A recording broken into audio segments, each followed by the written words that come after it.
Hello बच्चों, कैसे हैं आप सभी। बच्चों, आज मैं आपके लिए आपकी पाठ्य पुस्तक वसंत के चैप्टर 1 ध्वनि के प्रश्न अभ्यास का वीडियो आपके साथ साझा करूंगी। मैंने इससे पहले भी ध्वनि के अर्थ का वीडियो आपके साथ साझा किया था, शेयर किया था। आज मैं ध्वनि पाठ के प्रश्नों के उत्तर भी वीडियो के माध्यम से ही आपके साथ साझा करूंगी। ध्वनि पाठ में जो भी प्रश्न हमसे पूछे गए हैं उसके उत्तर मैं आपके सामने प्रस्तुत कर रही हूं और उसके उत्तरों को मैं आपको समझाते हुए आपको बताऊंगी, जिससे आप उन प्रश्नों के उत्तरों को अपने शब्दों में भी लिख सकते हैं। तो चलिए शुरू करते हैं ध्वनि पाठ के प्रश्नों के उत्तर। प्रश्न फर्स्ट है, कवि को ऐसा विश्वास क्यों है कि उसका अंत अभी नहीं होगा। हमसे पूछा जा रहा है कि कवि को ऐसा क्यों लग रहा है कि अभी से उसका अंत नहीं होगा। तो बच्चों, इसका उत्तर है, कवि को ऐसा विश्वास इसलिए है क्योंकि अभी उसके मन में नया जोश और उमंग है। अभी वो जोश और उमंग से भरा हुआ है। अभी उसे काफ़ी नवीन कार्य करने हैं। अभी अत्यधिक नवीन कार्य करने हैं। नवीन कार्य अलग अलग तरह के काम करने हैं, कुछ नया करना है। वह युवा पीढ़ी को आलस की दशा से उबारना चाहते हैं और वह जो कवि हैं वह युवा वर्ग को, युवा पीढ़ी को आलस की दशा से बाहर निकालना चाहते हैं। जो युवा पीढ़ी हतोत्साहित हो गई है कि कुछ नया नहीं कर पा रही है, उसकी नाउमीदों के समुंदर में वो डूब गई है। वो कुछ उसकी जो प्रेरणा स्रोत थे वो ख़त्म हो गए हैं। तो इसलिए कवि जो है वो युवा पीढ़ी को उसके आलस से बाहर निकालना चाहते हैं। वो उन्हें प्रेरित करना चाह रहे हैं, उन्हें आशावादी दृष्टिकोण, आशावादी सोच, सकारात्मक सोच उनके अंदर डालना चाह रहे हैं। इसलिए वो कह रहे हैं कि अभी उनका अंत नहीं होगा। इसीलिए उनको ऐसा विश्वास है कि अभी उनका अंत नहीं होगा। तो बच्चों, दूसरा हमारा प्रश्न है, फूलों को अनंत तक विकसित करने के लिए कवि कौन सा प्रयास करता है। यहाँ हमसे वो कह रहे हैं कि फूलों को, जो फूल हैं उन्हें अनंत तक विकसित करने के लिए, अनंत तक विकसित करने के लिए से तात्पर्य है लंबे समय तक विकसित करने के लिए वो कौन सा प्रयास करता है कवि जो है। तो इसका उत्तर है कि फूलों को अनंत तक विकसित करने के लिए कवि उन्हें कलियों की स्थिति से निकालकर खिले फूल बनाना चाहता है। वो फूलों को कलियों की स्थिति से निकालकर खिला हुआ फूल बनाना चाह रहे हैं। कवि का मानना है कि उनके जीवन में बसंत आया हुआ है, इसलिए वह कलियों को हाथों से वासंती स्पर्श से खिला देंगे। वह फूलों की आंखों से आलस हटाकर उन्हें चुस्त व जागरूक करना चाहते हैं। वह फूलों को चुस्त और जागरूक करना चाहते हैं। फूलों को मत से तात्पर्य है युवा पीढ़ी को, उनके आलस को हटा करके उन्हें उमंग से भर देना चाहते हैं, उन्हें जागरूक करना चाहते हैं, उन्हें उत्साही बनाना चाहते हैं। तो बच्चों, मुझे उम्मीद है कि आपको ये समझ में आ गया होगा। इसका उत्तर भी आप इसको लिख भी सकते हैं। आपकी स्क्रीन में दिख रहा होगा कि फूलों को अनंत तक विकसित करने के लिए कवि उन्हें कलियों की स्थिति से निकालकर खिले फूल बनाना चाहते हैं।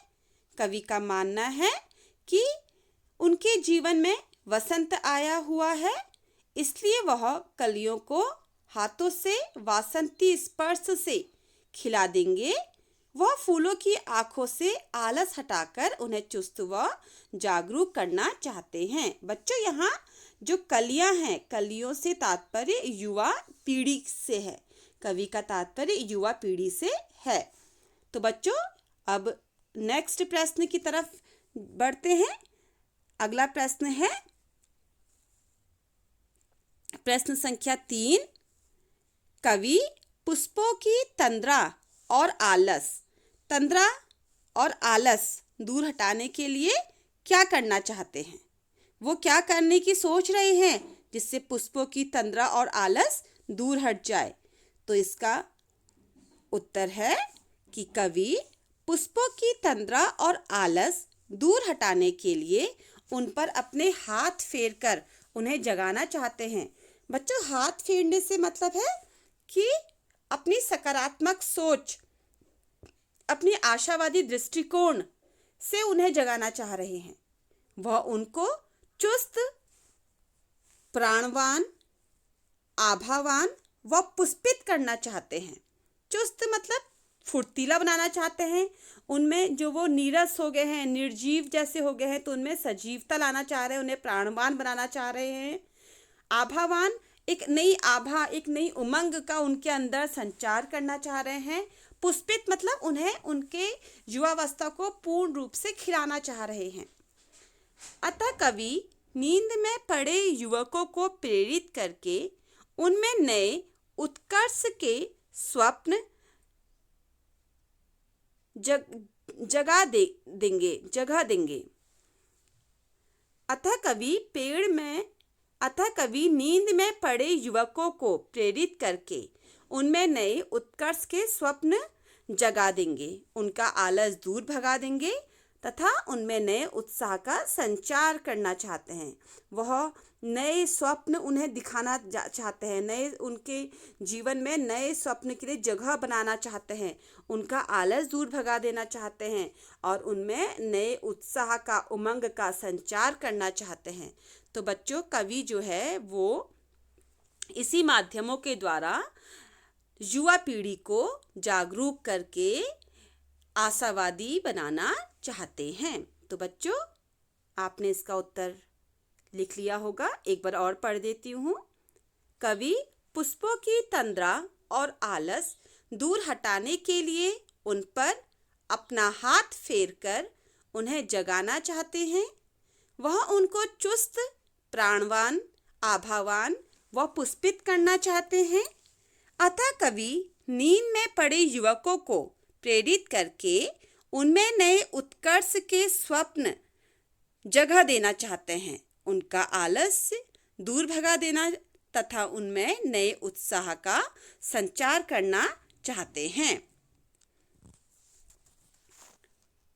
अब अगला प्रश्न है कि वसंत को ऋतुराज क्यों कहा जाता है? बच्चों, आप इसमें मेनली यही देखिएगा कि वसंत को ऋतुराज क्यों कहा जाता है। आप इतना ही प्रश्न अपने कॉपी में उतारिएगा कि वसंत को ऋतुराज क्यों कहा जाता है।